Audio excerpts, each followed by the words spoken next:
안녕하세요. 이번 영상에서는 ETF를 고를 때 구성 종목보다 훨씬 더 중요한 핵심 포인트에 대해서 알려드리겠습니다. 22년도에 저는 DIVB라고 하는 ETF에 투자하고 있었습니다. 앞으로 DVB라고 부르겠습니다. DVB는 배당과 자사주 매입을 잘하는 종목에 투자하는 ETF인데 당시 구성 종목은 다음과 같았습니다. 애플을 4.78%, 마이크로소프트를 4.01%, 구글을 3.66%, 메타를 2.51%, 버크셔를 1.96%, JP모건을 1.95%, 그리고 피지와 뱅크 오브 아메리카, 엑손모빌까지 말씀드린 탑10 구성 종목을 보시면 배당을 잘 주거나 자사주 매입에 힘쓰는 튼튼한 종목들이 균형 있게 들어가 있음을 잘 알 수 있습니다. 저는 당시에 이 구성 종목들이 정말 마음에 들었기 때문에 이 구성 종목들을 담고 있는 DVB에 투자했습니다. 그런데 어느 날 보니까 탑10 구성 종목 중에 애플도 없고 마이크로소프트도 없고 버크셔, 구글, 뱅크 오브 아메리카가 다 없는 거예요.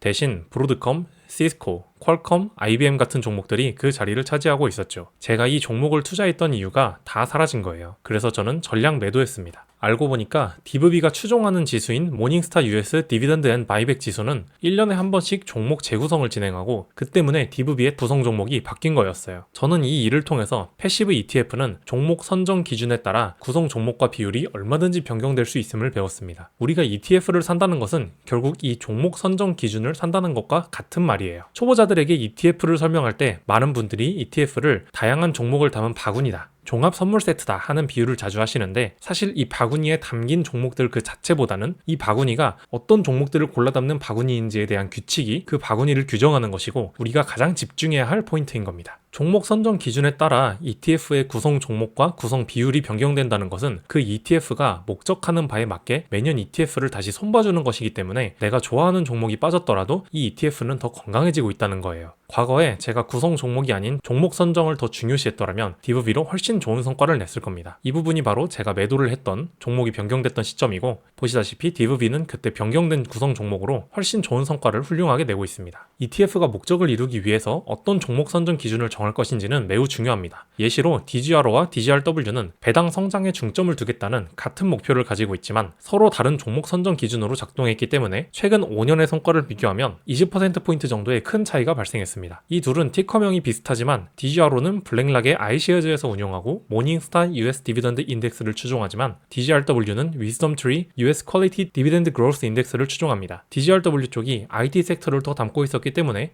빅테크 위주 상승장에서 더 큰 수혜를 받은 것으로 보입니다. 종목 선정 기준에서 어떤 종목을 담느냐도 물론 중요하지만 어떤 비율로 담느냐도 중요합니다. 예를 들어 S&P 500 지수를 추종하는 ETF 중에서 우리가 잘 아는 시가총액 가중 방식 기준 ETF 외에도 동일 비중 방식 ETF도 존재합니다. 시가총액 가중 방식을 사용하는 왼쪽의 VOO는 S&P 500에서 시가총액이 큰 종목은 시가총액이 큰 만큼 많이 담고 시가총액이 작은 종목은 시가총액이 작은 만큼 더 적게 담는 구조이지만 오른쪽의 RSP는 동일 비중 방식이기 때문에 S&P 500의 500개 종목을 모두 균등하게 0.2%씩 담습니다. 화면에 0.2%가 넘게 표시된 것은 주가 변동으로 인한 일시적인 비중 상승으로 이후 리밸런싱 과정에서 바로잡아지니 무시하셔도 되는 부분입니다. 최근 1, 2주 동안 엔비디아가 20%가 넘게 빠졌는데 이런 상황에서 VOO는 엔비디아를 6.20%, 6%를 넘게 들고 있기 때문에 전체 가치가 그 한 번의 하락으로 인해 1.2%나 넘게 깎여 나가지만 RSP는 엔비디아를 0.2%밖에 들고 있지 않기 때문에 엔비디아로 인한 하락이 VOO보다 30배나 덜 영향을 받게 됩니다. 물론 반대로 시가총액 비중이 큰 종목들이 치고 올라가는 빅테크 위주 장세에서는 그만큼 따라가기 어렵겠지만요. 이처럼 종목 구성의 비중은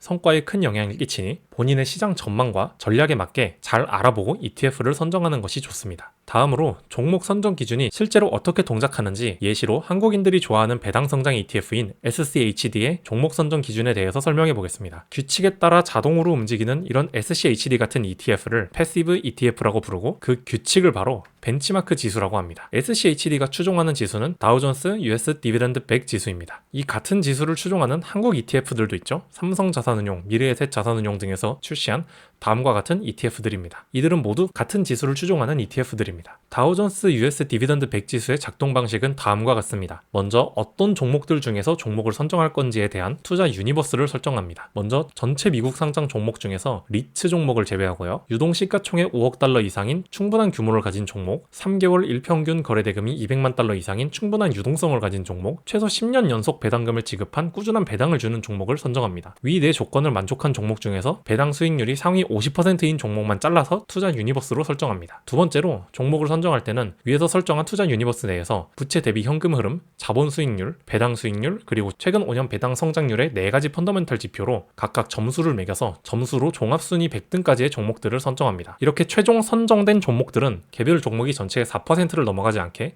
그리고 개별 섹터가 전체의 25%가 넘어가지 않게 비중이 조절됩니다. 이러한 조건으로 종목과 비중을 구성하고 3, 6, 9, 12월 매 분기마다 리밸런싱, 즉 비중 조절을 시행하고 매년 3월마다 리컨스티튜션, 즉 종목 재구성을 진행합니다. 리밸런싱을 할 때는 기준에 맞게 종목의 비중들만 세세하게 조정하지만 연마다 진행되는 리컨스티튜션 때는 아예 종목을 넣고 빼는 종목 자체가 재구성됩니다. 최근 종목 재구성 때 배당 성장주 중에서 별나게도 AI 붐의 수혜를 입어 엄청난 성과를 보여줬던 브로드컴이 빠지면서 브로드컴을 좋아하던 SCHD 투자자들의 원성이 잦아있는데요. 당장 잘 나가는, 그리고 마음에 드는 종목이 빠지는 것은 아쉽지만 SCHD 입장에서 보면 좋은 종목을 싸게 잘 사서 몇 년간 배당도 잘 받고 주가 상승도 잘 가져가다가 그 종목을 팔아서 또 저평가된 다른 배당주를 선정해 담은 것이니 장기적으로는 SCHD가 추구하는 투자 방향에 맞게 조정이 잘 된 것이라고 볼 수 있겠습니다. ETF의 종목 선정 기준에 대해서 공부가 되었나요? 이해가 되지 않으시거나 전달하고 싶으신 말이 있으면 댓글로 남겨주세요. 전부 읽고 답변을 드리겠습니다. 앞으로도 여러분이 투자를 진행함에 있어 꾸준히 도움이 될 만한 영상이었길 바라며 이만 마무리하겠습니다. 감사합니다.